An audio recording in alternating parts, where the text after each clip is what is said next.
the Governors Association. What concrete things can you do there, and what does it say to the PreK crowd? Well, in terms of my role with NGA, I was excited to be asked to be the vice chair. There's a lot. One of the things I've learned is you can learn a lot from people who do the same thing you do. And while we're making a lot of progress in Tennessee, there are other governors that are trying things that we can learn from.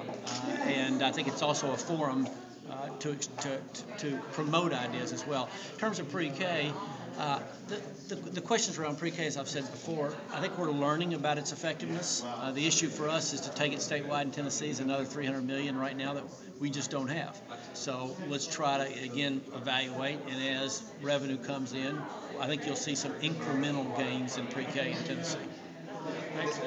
I have one more question. This is concerning funding. I think you mentioned it there. You said to encourage superintendents to kind of push their, lawmakers. Is it realistic when things are so tight right now? So what I always say is that budgets reflect our values, not just budgets. And as a country, again, particularly I would argue tough economic times, do we value education, or do we value children, or do we not? And they are absolutely a reflection of what we think is important. And if we don't think education is important, if we don't think we need to educate our way to a better economy, that's the only way we're going to strengthen our country long term, I have a real problem. One last one, then we probably better get out of here. Are we good? Andrew, go ahead. Sorry, Secretary.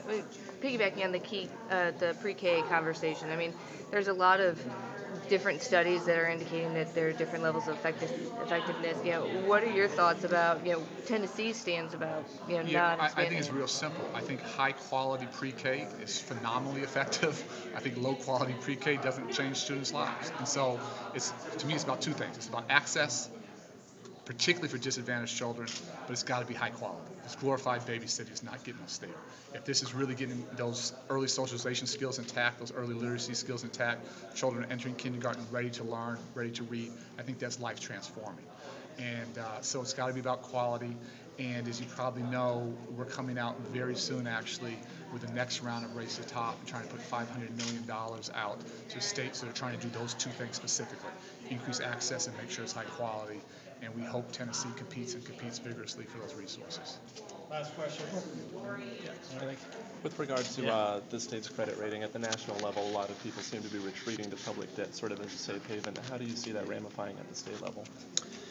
I don't know that I have a real comment on that other than what I've said before. I think Tennessee, fortunately, because of fairly good, strong balance sheet, I think we're in good shape for this. I do think we're going to see less federal money. I just think that's the reality, whether that be education, highway funds, labor workforce development, Medicare, I can go on. I think that's the reality. So what that's going to look like in terms of degrees, I don't know. But we're having, I said, what we can do is to get ready. Fortunately, like I said, because we have fairly low debt as a state, I think we're in good position. We got to run, guys. All right, thanks everybody.